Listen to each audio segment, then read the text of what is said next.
میں آپ کا ہوسٹ حسن شہباز. آپ دیکھ رہے ہیں حسن شہباز آفیشل.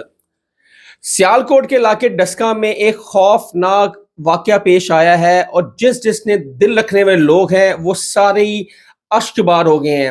ساس نے اور نند نے بہو کو ٹکڑے کر کر کر نالے میں پھینک دیے اور اس طریق کا دردناک یہ واقعہ سامنے پیش آیا ہے. اور جنہوں نے رپورٹ کیا ہے ہمارے ساتھ اے ڈی ملک ہیں, ان سے پوچھتے ہیں کہ سارا واقعہ کیسے ہوا. سر السلام علیکم. وعلیکم السلام. اے ڈی بھائی, ساس اور نند نے بہو کے ٹکڑے کر کر نالے میں پھینک دی, سارا واقعہ کیسے پیچھے؟ آپ وہیں تھے, آپ نے یہ خبر رپورٹ کی ہے. حسن صاحب, ایک تو پہلی بات یہ کہ میں وہاں پہ نہیں تھا. جب یہ واقعہ ہو گیا تو میں اس واقعے کو رپورٹ کرنے کے لیے پہنچا. اب جب آپ کا سوال ہے کہ جی ساس اور نندوں نے مل کے اپنی بہو کو, اپنی بھابھی کو قتل کر دیا, یقیناً آپ کا سوال یہی ہے اور لوگ جاننا چاہتے ہیں کہ جی اس قتل کے پیچھے کوئی ابھی تک وجہ جو ہے نا, جو اس دردناک قتل کی کوئی بڑی وجہ ہو سکتی ہے, وہ کیا ہو سکتی ہے.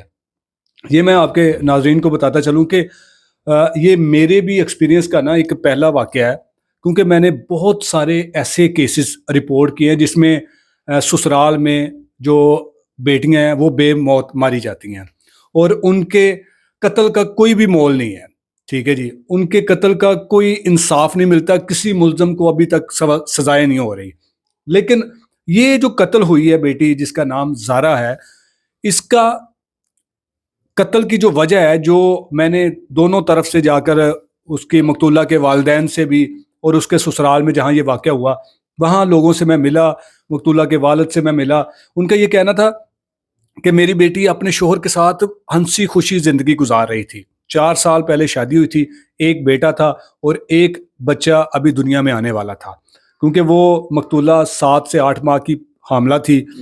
اور اس کو قتل کرنے والی جو ساس سگرا بی بی ہے اور اس کی 2 بیٹیاں, ایک کا نام ہے یاسمین اور دوسری جو مبینہ طور پر انہوں نے دونوں ماں بیٹی نے اپنی تیسری بہن کو اس لیے ملوث کیا کہ شاید کسی طریقے سے ہم بچ جائیں گے. تو دوسری ملزمہ کا نام جو ہے وہ صبا ہے, اور ان دونوں جو بہنیں ہیں یاسمین اور صبا, ان دونوں بہنوں کا ایک ایک بیٹا بھی اس مقدمے میں نامزد ہے. اب جب میں بھی بڑا حیران ہوا کہ جب کسی کے ساتھ اس مقتولہ کے کوئی ناجائز تعلقات نہیں ہے, کوئی ایسا معاملہ نہیں ہے, کوئی گھریلو لڑائی جھگڑا نہیں ہے, تو پھر اس قدر جو دردناک اسے موت دی گئی وہ کیا وجہ ہو سکتی ہے. وہاں کیا اتنی رنجش ہوگی کہ اس کو کاٹ ہی دیا, مار دیتے وہ سمجھ میں آتا تھا, اس کے ٹکڑے کر کر اور اس کو پھر جلا کر اس کا منہ جلا دیا گیا اور پھر اس کو نہر میں وہ نالے میں پھینک دیا گیا, جو جہاں سے آپ نے بھی رپورٹ کیا تھا. کیا ایسی رنجش تھی جو اتنی دردناک اس کو سزا دی؟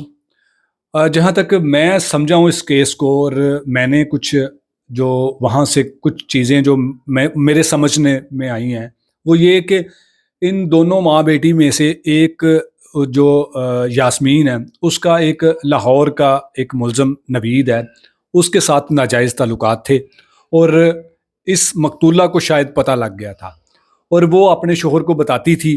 اور شوہر جو ہے وہ اپنے ماں باپ کا اکلوتا بیٹا ہے, 5 اس کی بہنیں ہیں یہ جو ملزمان ہیں, اور وہ بھی سعودی عرب میں رہتا ہے. اب مقتولہ 1 مہینہ پہلے سعودی عرب سے واپس آئی ہے, کچھ گھر میں کچھ تو تکرار یا گھر میں کچھ ایسی چیزیں اس نے دیکھ لی تھی جس کے بعد اس نے اپنے شوہر کو بتائی اور پھر اس کے بعد اس کے قتل کی پلاننگ کی گئی. اس طرح کی جو دردناک موت ہے نا وہ تبھی دی جاتی ہے جب اس کے پیچھے کوئی بڑا واقعہ, کچھ ایسی چیزیں مقتول کے ہاتھ میں لگ جائیں تو پھر اس کو اپنے راستے سے ہٹایا جاتا ہے. زارا نے اپنی ساس, اپنی نند کے, چونکہ زارا کو تو ویسے انہوں نے اس کی زندگی تنگ کی ہوئی تھی کہ اس کا شوہر اس سے اتنی محبت کیوں کرتا تھا, اپنے بچوں سے اتنا پیار کیوں کرتا تھا. اس بات کا بھی رنج تھا کہ ہمارا ایک ہی بیٹا ہے, ایک ہی بھائی ہے, تو وہ بھی اپنی بیوی کے ساتھ اتنا ہنسی خوشی زندگی گزار رہا ہے, جبکہ یہ خود خواتین شادی شدہ ہیں اور ان کے بچے جوان ہو چکے ہیں, ان کے شوہر بھی باہر سنے, شوہر بھی ہیں باہر, اچھا خاصا پیسہ بھی ہے, لیکن پھر بھی یہ اپنے بھائی کے دولت پر جو ہے نا وہ سانپ بن کر بیٹھنے کی کوشش کر رہی تھی.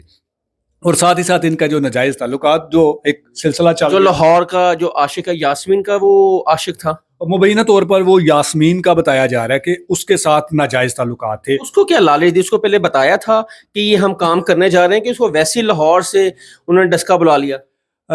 قتل سے 2 دن پہلے ملزم کو انہوں نے کچھ پیسے جو جائز کیش یا ایزی پیسے کے ذریعے 15,000 روپے وہ بھجوائے کہ آپ لاہور سے فوری سیالکوٹ آ جاؤ، اور پھر ہم نے یہاں پر نا وہ راستے سے ہٹانا ہے، ٹھیک ہے نا. اب اس سے پلاننگ کا سارا پتہ تھا. اب ان لوگوں نے اس کو بلایا وہاں اپنے گاؤں سے قریبی ایک اگو کی گاؤں ہے، وہاں جا کر انہوں نے وہ جو ٹوکا ہوتا ہے جو کسائی اکثر استعمال کرتے ہیں وہ، اور ایک بڑی چھری جو ہے نا وہ لے کر آئے. پہلے اس کو گلا دبا کر ان تینوں چاروں نے مل کے اس لڑکی کو قتل کیا. پھر اس کی لاش کو گھسیٹ کر وہ لے کے گئے واش روم میں. وہاں واش روم میں جا کر انہوں نے انتہا کی زیادتی کر دی. اتنا ظلم کیا اس بچی کے ساتھ کہ اس کے جسم کے کم از کم جو ہے وہ 15 سے 20 ٹکڑے کیے. اب ان ٹکڑوں کو چھپانے کے بعد ان لوگوں نے ایک اور پلاننگ کی کہ ہم نے ان کو ٹھکانے کیسے لگانا ہے، خود اس جرم سے کس طرح سے بچنا ہے. لیکن وہ کہتے ہیں نا کہ قاتل جتنا مرضی شاطر ہو، وہ آخر کار قدم قدم پر اپنی نشانیاں چھوڑ کر جاتا ہے. اور قتل چھپتا بھی نہیں ہے. اور اس قتل کے بعد یہ 24 گھنٹے سکون سے نہیں بیٹھے تھے.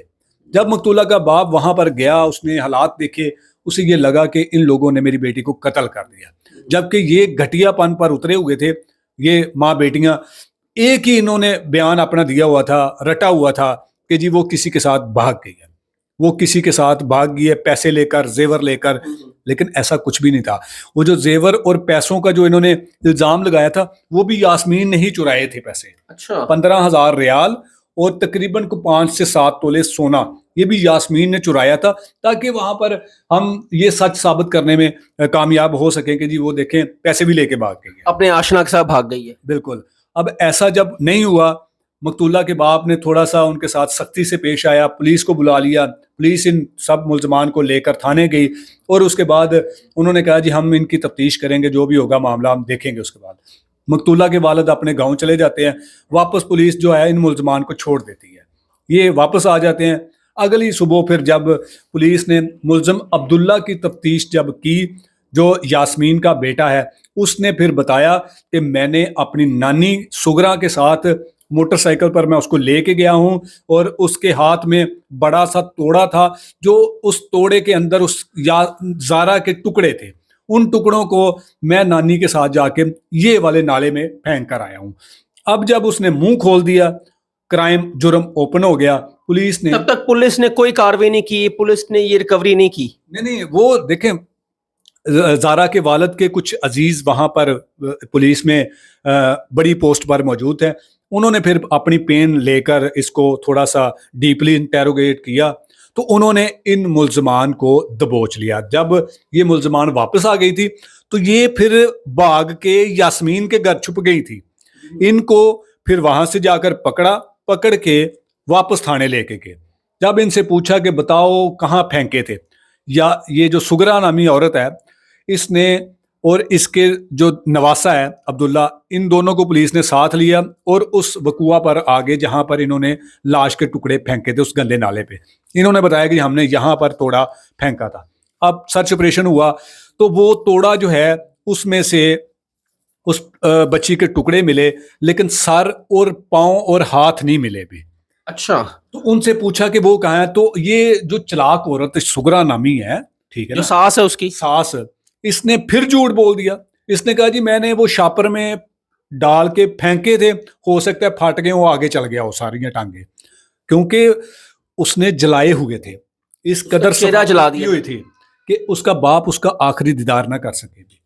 جب پولیس نے پھر اس کی اچھی خاصی درگت بنائی، اس کی چھترول کی ان ماؤں بیٹیوں کی، اور کرنی بھی بنتی تھی جو انہوں نے انسان کی تذلیل کی ہے، اور اس نومولود کو جو ابھی دنیا میں آیا نہیں تھا. میں نے ایک عینی شاہد کا انٹرویو کیا، اس نے وہ سرچ آپریشن کے دوران وہاں پر موجود تھا جب لاش نکالی جا رہی تو اس کے بقول کے جب انہوں نے چھری اس کے پیٹ میں ماری ہے تو بچے کے بھی 2 پیس ہو گئے تھے. سوچیں حسن صاحب، یہ لوگ کسی